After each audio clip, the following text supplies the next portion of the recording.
Everyone, आइए part 2 में आज हम स्टार्ट करते हैं विद्युत फ्लक्स। क्या होता है भी कहते हैं। तो क्या है, अगर हम परिभाषा के लिए अगर हम देखें तो विद्युत क्षेत्र में स्थित किसी काल्पनिक पृष्ठ से होकर गुजरने वाली विद्युत बल रेखाओं की संख्या की माप को उस पृष्ठ से बद्ध विद्युत फ्लक्स कहते हैं। इसे बेटा फाई ई से प्रदर्शित करते हैं। किससे प्रदर्शित करते हैं? फाई ई से। तो बेटा थोड़ा सा समझ लीजिए। मान लीजिए कोई भी एक काल्पनिक पृष्ठ है। मान लीजिए ये कोई काल्पनिक पृष्ठ है इस तरीके से। अगर हम इसे रखे हुए हैं तो इसमें क्या होगा बेटा, अगर हम बल रेखाओं की संख्या अगर निकालते हैं इस तरीके से, बल रेखाओं की संख्या, ठीक है बेटा, इस तरीके से आप निकाल लीजिए।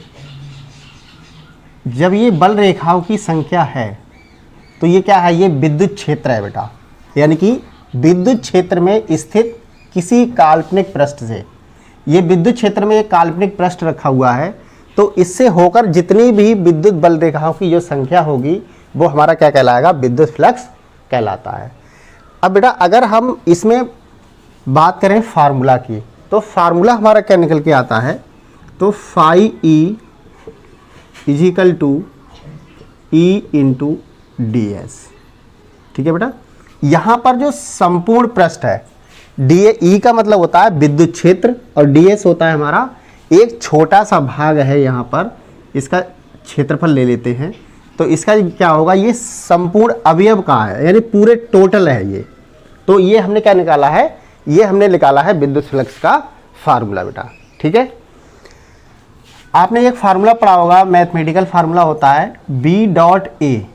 अगर कहीं पर होता है बेटा तो इसे हम लिख सकते हैं बी ए कॉस थीटा। ये एक फार्मूला होता है बेटा। ठीक है, तो इसी तरीके से अगर हम इसे लिखना चाहें तो ये हमारा क्या होगा?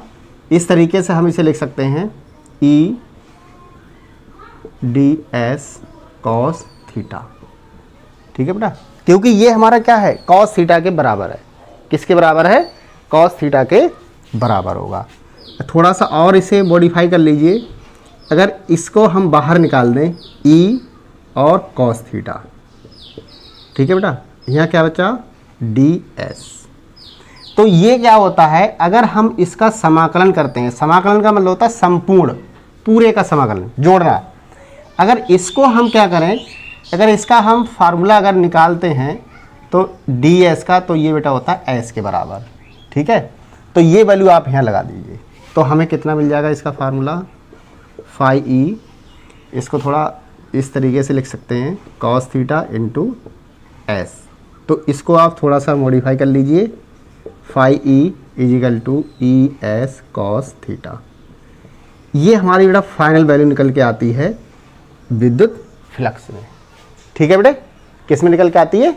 विद्युत फ्लक्स में। ठीक है बेटा, इस तरीके से ये हमारा फार्मूला आ जाएगा फाई ई बराबर ई एस कॉस थीटा। अब बेटा आगे हम बात करते हैं इसके मात्रक और विमा क्या होती है। इसका आप बेटा स्क्रीनशॉट कर लीजिए, फिर आगे देखते हैं इसके लिए। Phi E equal to E S cos theta. ठीक है बेटा, ये हमारा क्या है? विद्युत क्षेत्र। अगर हम विद्युत क्षेत्र की अगर बात करें तो बेटा इसका जो फार्मूला होता है वो न्यूटन प्रति कूलाम होता है, न्यूटन प्रति कूलाम। ठीक है बेटा, इस तरीके से। आइए बेटा अब देखते हैं विमा। विमा हम कैसे निकालते हैं बेटा? बिल्कुल सिंपल तरीका है, आप निकालना सीख लीजिए। रटना नहीं है, हमें समझना है। ठीक है बेटा, यही फार्मूला था हमारा। यानी विद्युत क्षेत्र, ये आप जानते हैं विद्युत क्षेत्र की तीव्रता या विद्युत क्षेत्र, इसका आपने फार्मूला पढ़ा है बेटा, ई बराबर एफ अपॉन क्यू। ठीक है बेटा, ये फार्मूला होता है। और ये क्या है? हमारा एरिया।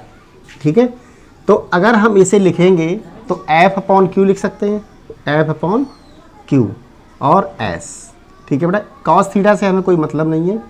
और ये हमारा क्या है? एरिया, यानी सरफेस एरिया, क्षेत्रफल। ठीक है बेटा, अब आप जानते हैं एफ क्या होता है? फोर्स, यानी कि बल होता है। तो बल का मात्रक क्या होगा? न्यूटन होगा। इस तरीके से अभी हमने फार्मूला निकाला था। और ये क्या है? हमारा कूलाम है ना। अब इसका मात्रक कूलाम होता है।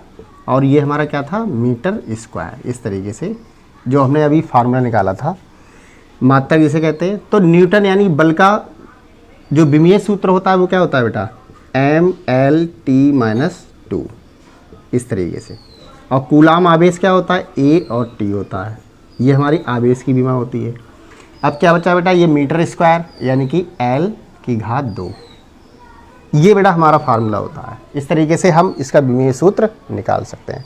अब जो बचा है उसको आप बिल्कुल सिंपल तरीके से आप इसको लिख सकते हैं। कैसे?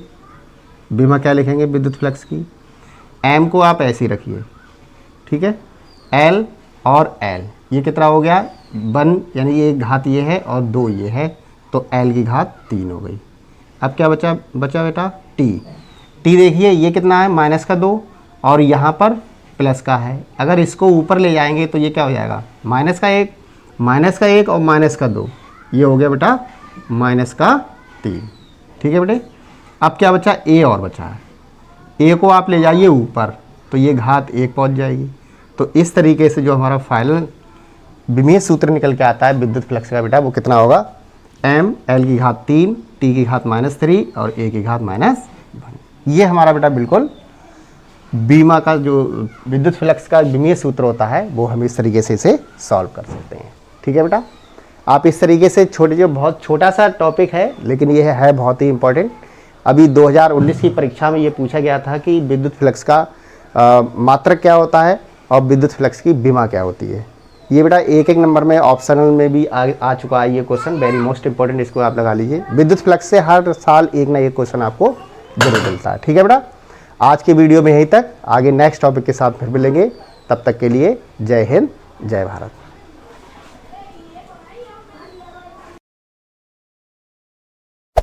Hey there. Subscribe to my channel.